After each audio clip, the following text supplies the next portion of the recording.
Firma e kontraktuar për pastrimin e kanalit ujrave të larta në lagjen Kushtrimi në Vlorë është vënë në qendër të kritikave nga banorët dhe bizneset e zonës për shkak të një ndërhyrjeje që sipas tyre ka shkaktuar dëme të konsiderueshme materiale, si dhe shqetësime serioze në përditshmërinë e tyre. Sipas dëshmive të banorëve, gjatë procesit të pastrimit, firma ka vepruar në mënyrë të papërgjegjshme dhe jo profesionale.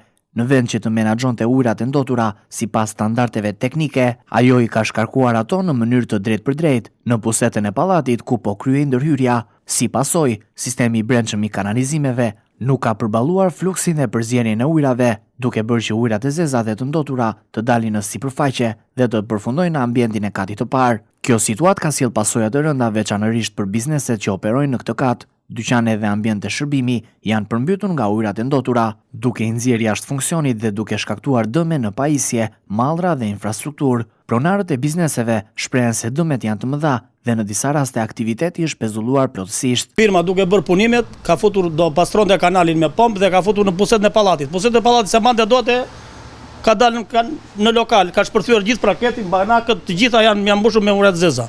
Komplet. Ka dalë çdo gjë jashtë përdorimit. S'ka asgjë të saktë. Ajo do të shkulle, qikoje. Urdo.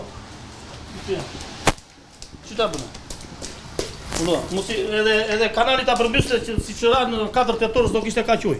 Banorët tregojnë se gjithçka ndodhi brenda një kohe shumë të shkurtër dhe pa asnjë paralajmërim. Ata theksojnë se nuk është marrë asnjë mas paraprake për të shmangur një situatë të tillë, ndërsa shtojnë se veprimet e firmës kanë qenë tërësisht të pakujdesshme.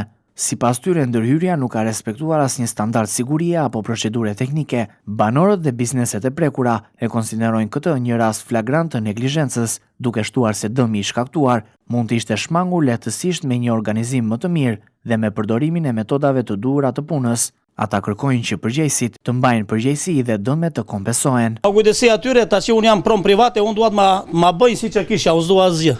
Duat më bëjnë dëmin, sa bën dëmi ta fillojnë ta bëjnë ta mbarojnë. Karshi firmës. Dëmi 10, vete, 3-4.000 euro, sa është një parket. Parket i ri, unë vjetë e qova. Dëmi është kolosal. Ata tani të marrin masa, unë duat më bëhet dëmi. Po në pallat ka probleme tjetër? Pallat janë lokali tjetër aty, të dy. Po, 2 lokale, ngjitur njëra pas tjetrës. Të dyja. Komunikohet me firmën? Komunikoj me firmën, ai thot, do flasim, tash çfarë do flas? Unë kam pron private, unë pagoj taksa, pagoj të gjitha. Jam i rregullt me licencë, me të gjitha, me pallati që ekzistos, dihet shumë mirë që është pallat. Ka 20 vjet që është bë. Tani se janë pa kujdesshëm ata se kam u fajin. Unë jam bushem, e kam pronën time. Banorët nënvizojnë se situata ka krijuar jo vetëm dëme ekonomike, por edhe rrezik për shëndetin, për shkak të pranisë ujrave të ndotura në ambientet e banimit dhe të biznesit. Ata kërkojnë ndërhyrje të menjëhershme nga institucionet përkatëse dhe një hetim të plot mbi situatën dhe mënyrën se si është kryer kjo punë. Ndërkohë, banorët kanë ndërmarrë hapa konkret, duke e denoncuar rastin në polici.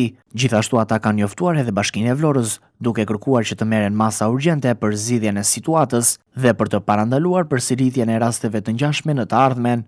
Ata shprehen se nuk mjafton vetëm reagimi pas ngjarjes, por është e domosdoshme që të ketë më shumë kontroll mbi kompanitë, të cilat kryejnë punime të tilla publike. Sipas tyre, institucionet duhet të garantojnë që çdo ndërhyrje të kryhet me profesionalizëm dhe duke respektuar standardet në mënyrë që mos të dëmtojnë qytetarët. Banorët kërkojnë zgjidhje të menjëhershme, kompensim për dëmet e shkaktuara si dhe marrjen e masave ndëshkuese ndaj firmës përgjegjëse. Ata theksojnë se rastet të tilla nuk mund të kalojnë pa përgjegjësi, pasi ndikojnë drejt për drejt në jetën dhe mirëqenien e komunitetit.